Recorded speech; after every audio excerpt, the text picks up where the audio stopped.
नमस्कार.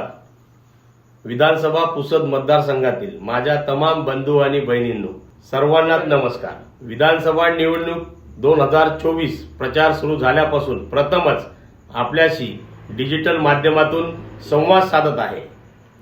कारणही तसंच आहे. आज जरी मला तुम्ही सर्व गोल्डमॅन म्हणून ओळखत असाल, परंतु मी सुद्धा एक सर्वसामान्य कुटुंबातील मुलगा आहे. मी राजकारणात फक्त आणि फक्त पुसद विकासासाठी आणि जनतेच्या भल्यासाठी आलो आहे, हे सर्वांना माहीत आहे. प्रचारामधील प्रचंड प्रतिसाद आणि तुमच्या प्रेमाने मला प्रोत्साहन मिळत आहे. म्हणून मी कुठल्याही विचार न करता अपक्ष निवडणूक लढत आहे. काही अफवा माझ्या कानावर आल्या आहे की मी कुणाच्या सांगण्यावरून मतं खाण्यासाठी उभा आहे. एक लक्षात ठेवा, मी फक्त तुमच्या विकासासाठी या निवडणुकीत उभा आहे. त्यामुळे कुठल्याही अफवांना बळी न पडता माझ्यावर असेच प्रेम व विश्वास ठेवा, ही नम्र विनंती. जय महाराष्ट्र, जय हिंद, जय सेवालाल, जय भीम, जय बिरसा.